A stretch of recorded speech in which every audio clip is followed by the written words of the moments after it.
If you feel like you failed at your first attempt at life, this isn't motivation, this is your second chance. You can use everything you learned from failing to make this next chapter the one you're proud of. I understand the heavy weight you carry. I understand the quiet regret that tells you your best years are behind you, that you waited too long, that your peers have passed you by, or that the toxic environment you allowed to flourish consumed the time you needed most. You may look at your life and see a monument to poor decisions, aimlessness, and temporary defeat that has, by your acceptance, become a permanent failure. But I, Napoleon Hill, have studied failure as closely as I have studied fortune. And I tell you this, failure is a man-made circumstance. It is not an act of God. It is not fate. It is merely a signal that your plan was not sound, or that your execution lacked the necessary persistence. You must embrace this great truth right now. Every adversity brings with it the seed of an equivalent advantage. The very sorrow, the very lack, the very embarrassment of your past contains the fuel for your future fortune if you know how to harvest it. The turning point in the lives of those who succeed usually comes at the moment of some crisis, through which they are introduced to their other selves, the disciplined, commanding, wealthy self they never knew existed. If you are ready to stop accepting defeat as your reality, if you are ready to acknowledge that you are not too late, but that you do not have a single moment to waste, then we will begin immediately. Your first and most critical task is this: converting your past failure into a burning desire. The reset button, transmuting desire into reality. Your first attempt at life failed not because the world was against you, but because your goals were merely wishes, not obsessions. A wish is a weak, drifting thought that demands nothing of the world and sacrifices nothing of the self. An obsession, what I call a burning desire, is a fixed, unwavering, red-hot intensity that demands results and will not accept retreat. To activate your second chance, you must move from wishing for a better life to demanding it through the principle of desire, which is the first and most vital step toward all achievement. If you look at the man who has succeeded the Carnegies, the Fords, the Edisons, you will find that they all began from a point of lack, a point of desperate need, or a point of temporary defeat. They did not hope for their way to fortune. They demanded it. They cultivated a state of mind that was the equivalent of a white-hot crucible, burning away all doubt and fear. I refer you to the story of Edwin C. Barnes, a man who understood this principle perhaps better than any other. When he decided he would become the business partner of Thomas A. Edison, he did not send a letter. He arrived at the laboratory looking like a tramp, with no money, little education, and only the clothes on his back. He had failed to get a start everywhere else he had tried. The world would have called him a loser. But Barnes did not say, "I will try to induce Edison to give me a job." He said, "I have come here to go into business with Mr. Edison." He held one fixed idea: partnership, not employment. He left himself no possible way of retreat. He did not ask for a job, which would have offered him an easy path to quit if things got hard. Instead, he made his focus a partnership. He was prepared to win or perish in the attempt because he had built an intense, definite desire that was not merely a wish. It was a definite chief aim. Barnes refused to leave. He took the lowliest job and persisted. Edison saw the fire in the man's eyes, a fire that had nothing to do with his wages and everything to do with his ultimate aim.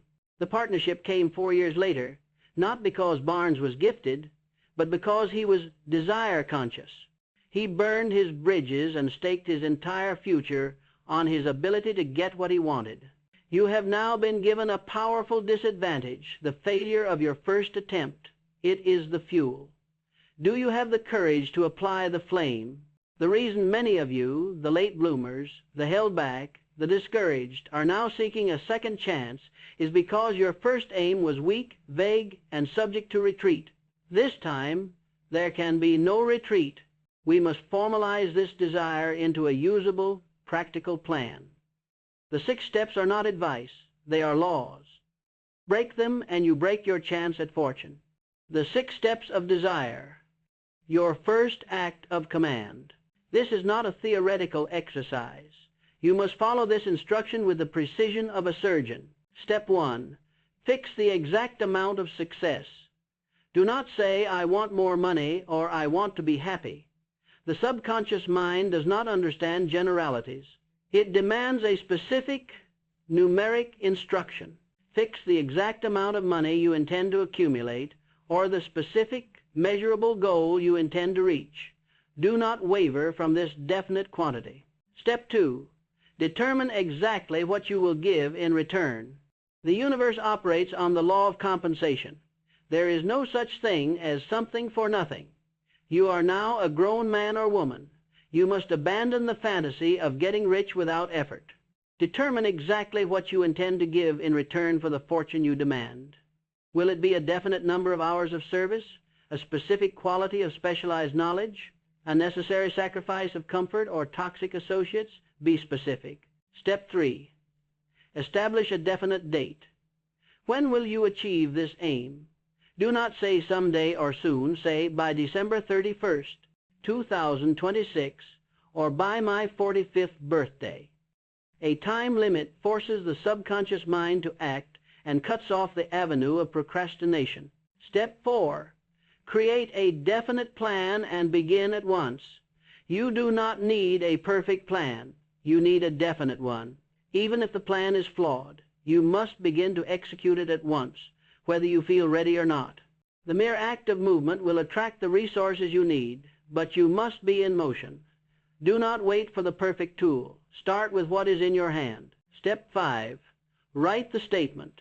Write out a clear, concise statement covering all 4 preceding points: the amount, the return, the date, and the plan. Step 6. Read it aloud twice daily with emotion. This is where the magic begins. Read your written statement aloud twice daily, once just before retiring at night, and once immediately after arising in the morning. And you must do this with emotion and feeling, believing yourself already in possession of the success you demand. This final step is the vital bridge between desire and faith. You are not merely reading words. You are transmitting an instruction to the factory of all fortune, your subconscious mind. You are force-feeding it a new reality, demanding it discard the old reality of failure. The burn the bridges method, the late start, the toxic circle, the wasted years, these are your burnt bridges. You must cut all sources of retreat. Only by doing so can you maintain the state of mind known as a burning desire. Look at your life now and ask, what is my safety net? What is the backup plan that permits me to quit? Is it a friend who encourages your drinking? A habit that wastes your mornings? A job that provides just enough comfort to stall your true purpose? Barnes had no job to retreat to. He had only his purpose. When you remove the option of retreat, your subconscious mind has only one direction to move: forward. You are not too late, but you do not have time to waste. Your past failure was due to the lack of a definite, burning purpose. Your second chance is built upon the immediate, unwavering command of your purpose. This is the foundation. Now we must address the enemy that built your past prison, reprogramming the failure mechanism. You failed the first time because you were failure conscious. You permitted your mind to dwell on poverty, regret, fear, and defeat, and the universal law of autosuggestion translated those dominant, powerful thoughts into your physical reality. The subconscious mind is a fertile garden that accepts any seed planted in it, whether that seed is positive or negative. You, through your thoughts and conversations, have been broadcasting a reality of defeat for years. You have been reliving past mistakes, permitting negative self-talk, and accepting fear of poverty as your natural state. The great danger for the late bloomer is the anxiety about the future, which is simply a disguised manifestation of the 7 major negative emotions I outlined: fear of poverty, fear of criticism, fear of ill health, fear of loss of love, fear of old age, fear of passing away, and the fear that you have already failed. If you carry the persistent thought, I tried and it didn't work, or I am too old to start over, or I am a loser, Your subconscious mind registers this as a definite command and works tirelessly to manifest the evidence for it. It works against you. Your second chance begins by force-feeding your subconscious mind a new identity. I want to tell you about the man who committed mental self-destruction. Joseph Grant was a respected bank official who, in a moment of panic and greed, borrowed bank money without consent and lost it gambling.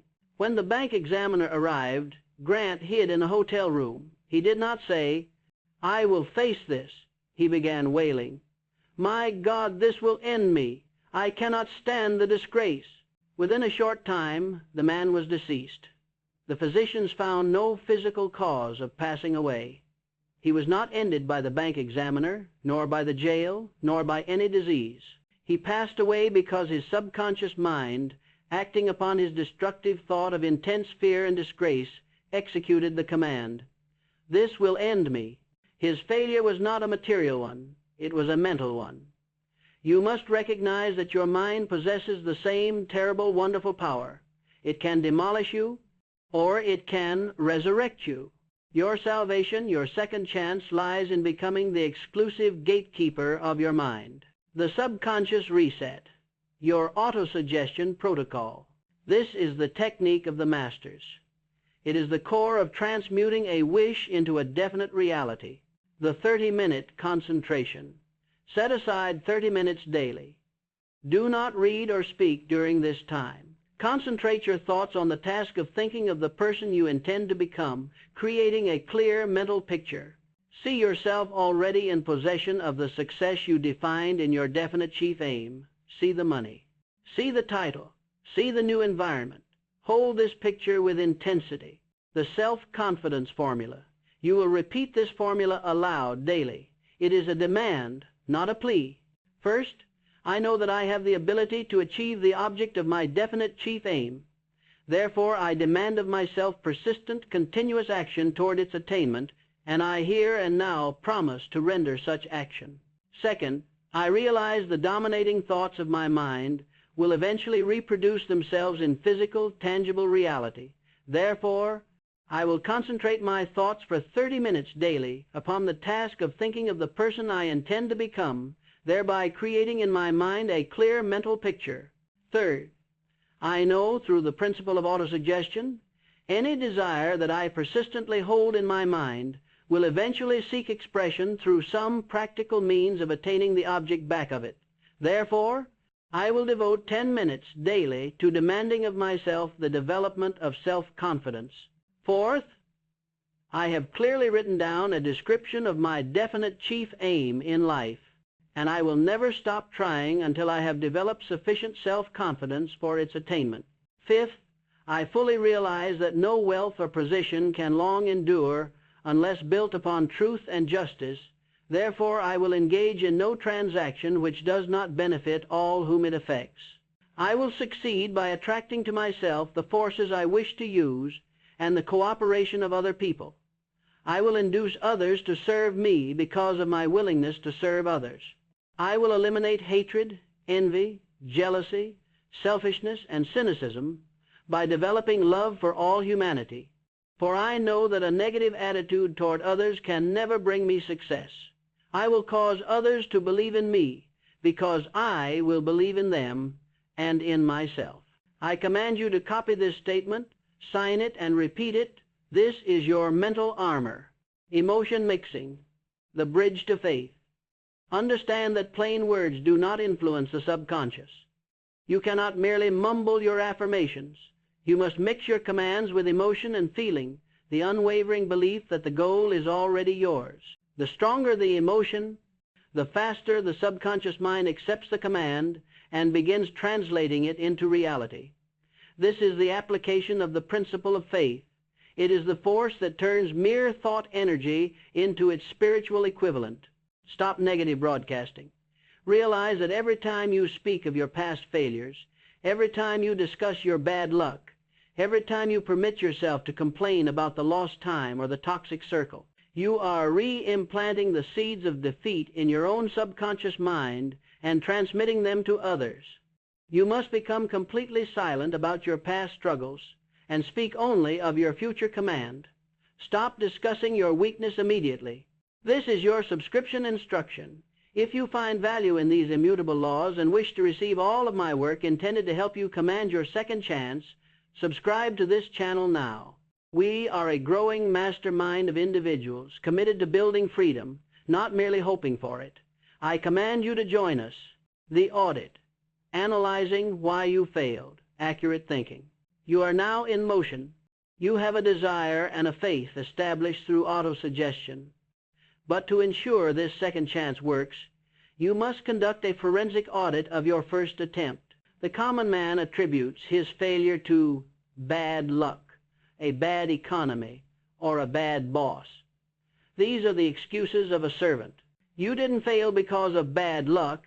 You failed because of specific, identifiable causes that you can and must eliminate using the principle of accurate thinking.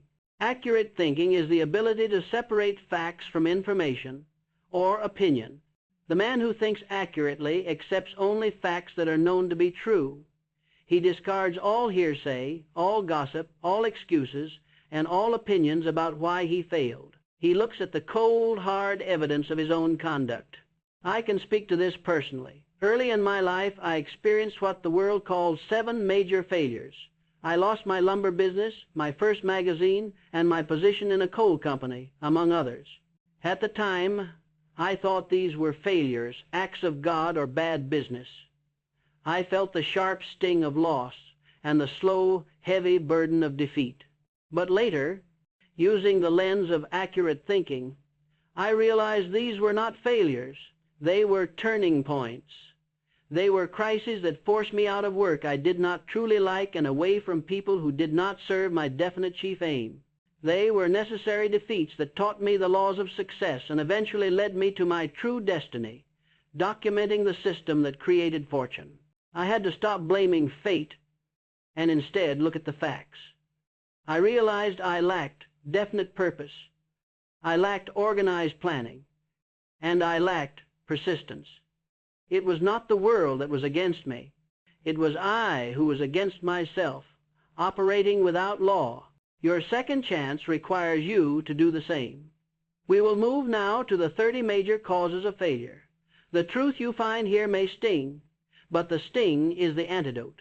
The failure inventory, analyzing the facts. Take this inventory seriously. It is a tool for the brave. Check exactly which of these causes, known to defeat the hopes of the ambitious, contributed to your first failure. I have provided the full list of 30 major causes of failure for you to reference. I command you to take your time with it. But for the purpose of this instruction, focus now on what you can control immediately. Lack of a definite chief aim. The most common cause of failure. You merely drifted. Lack of ambition. The willingness to accept poverty instead of demanding fortune. Lack of self-discipline. The ability to command yourself. Procrastination. The greatest enemy of all achievement. Lack of persistence. Quitting when temporary defeat arrives. Wrong selection of associates in business. Absence of the power of initiative. If you are brutally honest, you will find your failure was not a mystery, but a simple failure to obey one or more of these laws. Do not blame your age. Do not blame the economy. Blame the definite causes that reside in your conduct, and you can eliminate them. The annual self-analysis, your new habit. To ensure you aren't carrying these old habits into your second chance, you must adopt the habit of the annual, or more frequent, self-analysis. This is the most crucial self-audit the late bloomer can perform. You must answer these 28 questions honestly. The answers to these questions constitute the only facts you need to know about your failure. The past is not a destiny, it is a laboratory. Use it for data, not despair. But I want you to focus especially on these 2 questions that will define your future. What must I stop doing immediately? What must I repeat every day until my freedom is real? Answer these, and your second chance begins by taking complete command of your mistakes. The strategy of the comeback, persistence and decision. Your first attempt likely ended because you quit when overtaken by temporary defeat. And this is the universal test. Every man or woman who ever achieved anything great has had to pass this test. The universe, what I call the hidden guide, tests everyone with failure, checking to see if your desire is truly a burning one, or merely a wish that can be extinguished by the first cold wind of opposition. You must adopt the habit of decision and back it with persistence that knows no such word as impossible. The failure of the first attempt is often nothing more than a signal that you are close to the treasure. Many men, like the famous miner who quit only 3 feet from the main vein of gold, have stopped only 3 feet from the gold of your second chance. You who have failed once are now standing 3 feet from the gold of your second chance. I give you the story of Fannie Hurst, a woman who understood this tenacity. She came to New York City with the definite chief aim of becoming a successful author. She pounded the pavement, writing story after story, submitting them to the most influential magazines of the day. She received 36 rejection slips from the Saturday Evening Post alone, 36 refusals from one magazine, and countless more from others. The average person, the weak person, would have said, "The world has spoken. All right, Broadway, you yield. I will go back home and find a respectable job." Fannie Hurst did not say that. She persisted for 4 years. She would not accept the verdict of temporary defeat. She worked, she planned, she rewrote, she acted with unyielding faith, and eventually the spell was broken. She went on to become one of the highest paid and most influential authors of her time. Her fortune was not due to luck. It was due to a decision backed by an unyielding persistence that outlasted the resistance of the world. When you look at your own past, you will realize that your failure was simply your surrender at the moment of the test. Your second chance requires a new strategy, the strategy of no retreat, the burn the ships decision. You must reach a decision promptly to achieve your new goal and let nothing change it. The man who achieves his aim is always a man of swift, firm decision. Indecision is the enemy of all progress and the favored ally of the late bloomer's procrastination. You have your written, definite chief aim. Now, burn the ships. Decide that the goal will be reached, or you will perish in the attempt. This decision is the rudder that guides your persistence, the 4-step persistence habit. Persistence is not something you feel. It is something you practice. It is a definite, intentional state of mind. You must consciously cultivate it using these 4 steps. A definite purpose, backed by the burning desire you created in Section 1. You cannot be persistent about something vague. A definite plan, expressed in continuous action. The plan must be written, tracked, and adjusted, but never abandoned. A mind closed tightly against negative influences. This includes relatives and friends who remind you of your past failures, the pessimistic news you consume, and the self-doubt that arises from within. Your mind is a fortress. Permit no enemies inside the gates. A friendly alliance with those who encourage you. A mastermind group, or even a single friend who believes in your plan and will support you in following it. The no quitting sign. The mind works best with clear, concise commands. Write the following sentence on a card. A quitter never wins, and a winner never quits. Place it where you see it nightly, and read it before you go to sleep. Do this until the words are not just an idea, but a law embedded in your subconscious. I want you to send this message to someone who feels behind or held back, a relative, a friend, a former colleague. Share this video with them now. You cannot have a successful second chance if you permit the toxic cycle of your past to continue. By sharing this law of liberation with others, you reinforce the law in your own mind and begin to build the positive environment necessary for your own success. Do not delay. Share this video now. You must understand there is no such thing as failure. There is only temporary defeat. And temporary defeat is merely a signal that your plan needs adjustment. The persistence you display in overcoming your first failure will be the exact quality that attracts your second chance fortune. You are not too late, but you do not have time to waste. The power of the new alliance, the mastermind. You failed the first time because you either tried to do it alone, relying only on your own meager experience, or you surrounded yourself with the wrong people, the friction creators who contributed to your past defeat. Your second chance depends on forming a mastermind alliance, a powerful, collaborative strategy for borrowing the education, experience, and capital of others to replace what you lack. My definition of a mastermind is this: the coordination of knowledge and effort in a spirit of harmony between two or more people for the attainment of a definite purpose. No man possesses all the specialized knowledge, experience, or raw capital necessary to achieve great fortune. The wealthy understand this. They do not work in isolation. They are constantly forming alliances, formal or informal, that multiply their brain power by surrounding themselves with minds superior to their own in the areas where they are weakest. Consider the story of Henry Ford. He began with the handicaps of poverty, a lack of sophisticated business knowledge, and limited capital. He was, in his early years, ignorant of many essential principles of finance and engineering.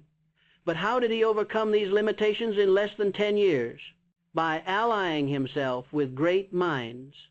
Ford worked with Thomas Edison, borrowing his genius for invention and organization. He collaborated with Harvey Firestone, borrowing his specialized knowledge of rubber and manufacturing. He allied himself with men like John Burroughs, borrowing their wisdom and influence. Through this mastermind principle, he effectively added their entire intelligence, their combined specialized knowledge, their decades of experience, and their network of capital to his own power. He conquered his early limitations not by improving his own brain, but by surrounding it with the necessary components. This is the driving force of all accumulated wealth. Building your mastermind alliance. This is not networking. This is the creation of a collective brain for the specific purpose of achieving your definite chief aim.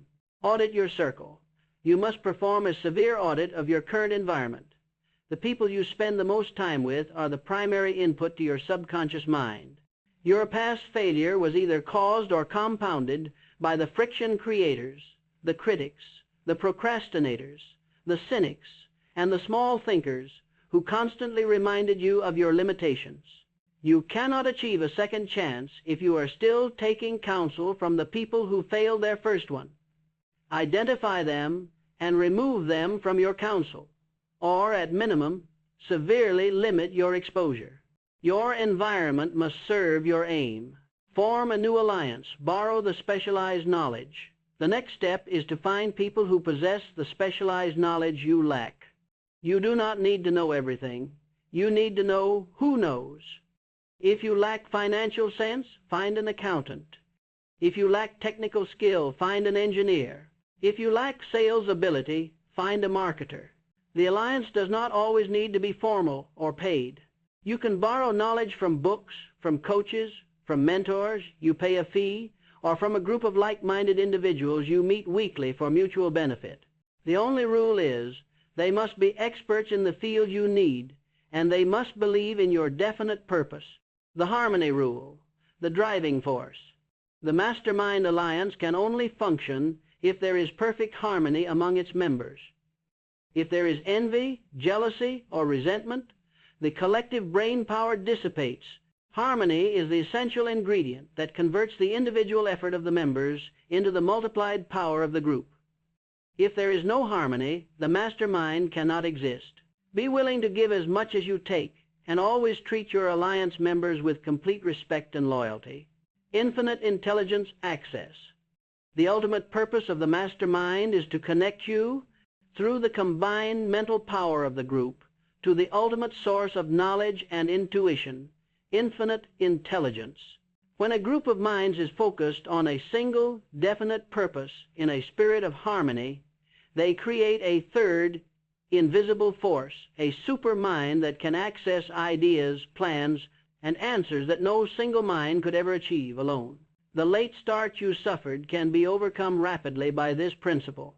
You can borrow 20 years of experience from 5 people in a single year through the mastermind, leapfrogging the mistakes that cost you the time you now regret. Your mastermind gives you the power of 10 men. But even that power is useless if you violate the invisible laws that govern it. You must understand the mastermind is a spiritual engine. Let us move now to the hidden laws that attract fortune and ensure your new alliance is built on the right foundation. The hidden laws, spiritual principles of command. Let the world keep chasing money, trading hours for coins. You, I am speaking directly to you, must understand what they do not. The laws that create wealth are spiritual before they are material. You cannot rise until you rise in mind. You cannot command until you obey the invisible laws that govern riches, not the laws written by men, but the ones written into the very structure of the universe. There is a divine law behind every fortune, and if you break that law, the money will break you. Most men believe money comes from effort. I tell you plainly, money comes from alignment. You must align your thought with your belief with your words with your action, and your action with your definite plan. This is the law. This is the order. This is power. The law of faith and the power of the invisible. I have already spoken of faith as the indispensable ingredient in autosuggestion. But let us look at it as a spiritual law of command. Faith is not religion. It is power. It is the ability to see the invisible as though it were visible. It is the persistent, intense belief in your definite chief aim with such certainty that the world must eventually yield to your mental picture. Look at Thomas Edison. He walked with certainty while others mocked his vision of electric light. He did not merely hope the light bulb would work. He had faith, a fixed belief applied to a definite aim that it must work. He was not testing a theory. He was performing an experiment to manifest a certainty. He failed thousands of times, but his mental conviction, his faith, never wavered. He knew the law. Thought, backed by faith, transmutes itself into its physical equivalent. The average man lacks faith because he relies only on the evidence of his 5 physical senses. He must see the money, feel the success, or hear the praise before he believes. The man of fortune knows that physical reality is merely the last stage of the manifestation. He sees the fortune in his mind first, and then the world is compelled to deliver it. The law of cosmic habit force, rhythm. The poor man works with muscle, while the rich man works with mind. But the mind needs structure. It needs law. The universe yields not to randomness, but to rhythm. I call this the law of cosmic habit force. It rewards only the persistent, rhythmic, planned application of effort. Do you think riches obey the man who moves without a map? Never. Wealth is a general. It responds to organized offense. The reason your first attempt failed is that you had no consistent rhythm. You were random. You worked hard for 2 weeks, then allowed 2 months of procrastination. You permitted the toxic circles to disrupt your rhythm. The man who thinks according to this law will earn in 1 year what the random laborer cannot earn in a lifetime. Spiritual laws and your second chance. To master these laws and achieve your second chance, you must immediately adopt these mental disciplines. Master the law of reciprocity, service. True wealth is not saved or hoarded. It is a stewardship. You must structure your enterprise on the golden rule. Engage in no transaction which does not benefit all whom it affects. Riches will be attracted to you only if you are giving a service of superior quality and quantity to the people who need it. The man who refuses to serve eventually commands the wealth of the world because he served with excellence first. Declare your aim aloud. This is the practical application of faith and autosuggestion. You must live by inner command. You must rise before the world rises and speak your definite chief aim aloud with emotion. You are issuing instructions to your own life and the universe. Build rhythm into every hour. Your failure was a rhythm of drift. Your second chance must be a rhythm of purpose. Review your plan daily. Build specific rituals for your morning command and your evening review. Riches are not the reward of random effort. They are the reward of obedience to the law of rhythm. Do not permit yourself to believe this is spiritual fluff. This is the foundational law of every empire ever built. You are not too late, but you do not have time to waste. Your time must now be governed by law, the habit system that creates financial slavery. If you would understand the nature of your past failure, you must stop looking at chains and start looking at habits. For no man wears shackles on his wrists anymore. He wears them in his routines. Slavery in this age is not enforced by force. It is enforced by familiarity, by repetition, by rhythm gone wrong. You rise, you eat, you labor, you rest, and you call it life. But I ask you, is it your life? Or is it the life designed for you by other men who profit from your blindness? The modern slave is not bound by a master. He is bound by a predictable cycle. And that cycle, unless interrupted, will carry him to the end of his days with nothing to show but obedience and exhaustion. The chains of your past failure are in your habits. Look at your habits now. What time do you wake? What thought enters your mind before the world speaks? Do you begin your day with instruction to self, or do you check a machine and follow the world's instruction? When your body rises but your purpose sleeps, you are already a servant. The poor man wakes late, eats thoughtlessly, consumes distraction without producing value, reacts without thinking, and repeats the same confused day after year. This is the habit system that leads to financial slavery. It does not feel oppressive. It feels normal, but slavery that is widespread is still slavery. Now, compare this with the habits of the wealthy, not those who inherited, but those who built. Andrew Carnegie rose early. He did not wait for orders. He issued them. He planned his day the night before. He wrote letters of intention. He reviewed his progress daily. Charles Schwab became a multimillionaire not because he was lucky, but because he mastered organized rhythm. Every hour had a purpose. Every morning was planned. He knew the law. If you cannot measure it, you cannot multiply it. Your second chance requires you to dismantle the rhythm of the slave and install the rhythm of the master. The wealth-building rhythm. Command your day. You must audit your habits because your habits are your destiny. Let me give you the model of wealth-building rhythm. I teach to all who seek to rise above the world's slavery. Morning command, the first hour, rise before the world speaks. Speak your definite chief aim aloud with passion. Read your plan for the day. Repeat your wealth affirmations with emotion.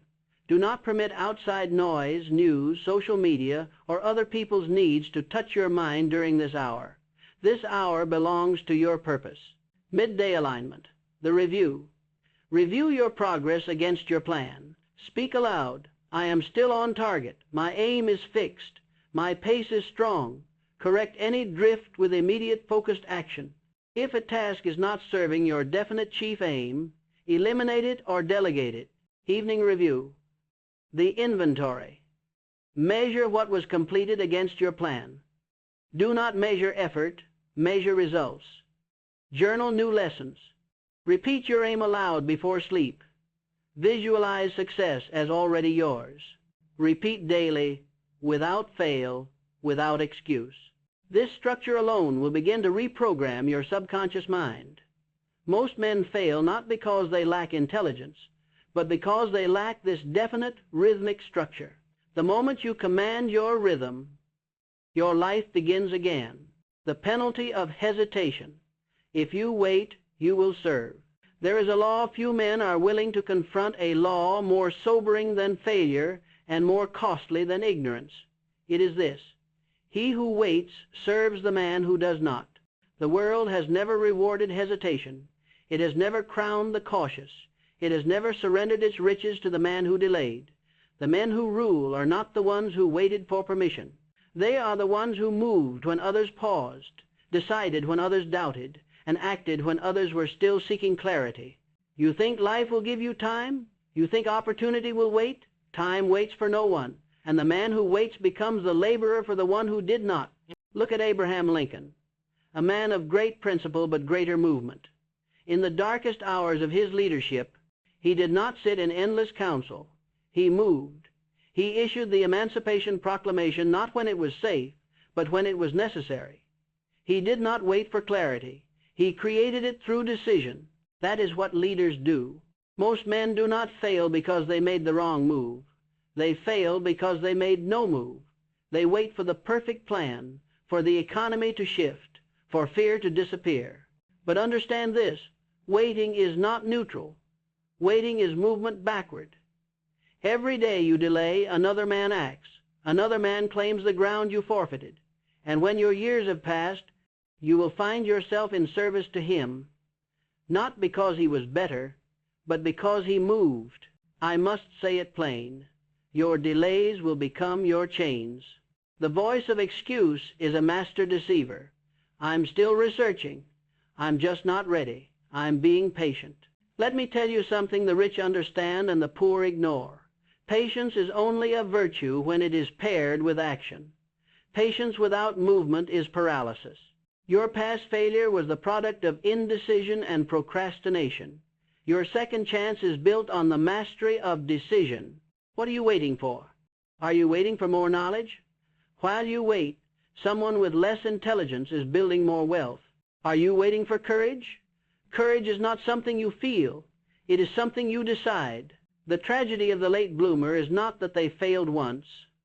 The tragedy is that they delay and delay until the very life they wanted is now owned by someone else. I warn you, as a man who has studied fortune and failure alike, if you wait, you will work for the man who did not. You must act now. You must let your speed create your freedom. Do not let your life be a monument to what could have been, the identity of the builder. Let us now bring every law, every truth, and every warning to its final conclusion, identity. For until you transform who you are, no change in your habits, no change in your income, no change in your environment will last. The world does not obey the man who performs. It obeys the man who commands.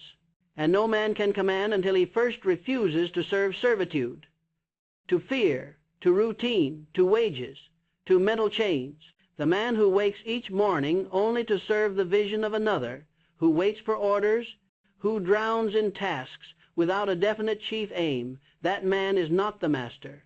And I tell you, with the force of law, that man can be transformed.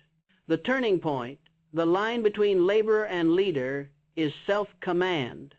Not emotion, not hope, but command. And that command begins with the mind. A man who masters himself no longer obeys the world. The world obeys him. You can pass away as a laborer or rise as a leader. The difference is not money. It is thought, discipline, and decision. You were not born to merely work. You were born to build.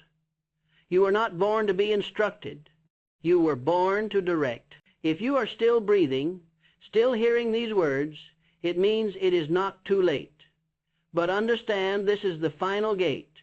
You must cross it or forever live beneath it. The 3 acts of command for your second chance. Write your definite chief aim. Not tomorrow, now. You have delayed long enough. Decide who you are, what you demand from life, and how you will serve others through your purpose. Make it clear, bold, and written. This is your life's blueprint. Build daily command, autosuggestion, and faith. Do not trust motivation. Trust repetition. Every morning, read your aim aloud. Every night, speak your belief in your wealth, your power, and your identity. Shape your subconscious into the man who commands by daily shaping your words. Build income streams, organize planning. A man who depends on one stream is still serving. Build systems, create value. Use your mind, not just your time. Let your labor fund your freedom. But do not stop at labor. Build ownership. If you ever doubt that this path works, let me remind you, I walked it. I was the son of a poor miner in the hills of Virginia. I had no inheritance, no connections, no safety. But I had a voice. I had a mind. And I had a decision that I would no longer serve the fear of poverty, that I would no longer serve ignorance. I studied the minds of the rich, not the surface of their wealth, but the spiritual roots. I studied Carnegie, Ford, Rockefeller, Edison, and I found that every one of them obeyed the laws I have outlined for you. They mastered themselves. They decided. They acted. They persisted. And they became impossible to ignore. I ask you now to command your own life by declaring your intent. In the comments below, state your age and your definite chief aim. Declare what you are refusing to serve and what you are commanding into existence. This declaration is your first public step toward your new identity.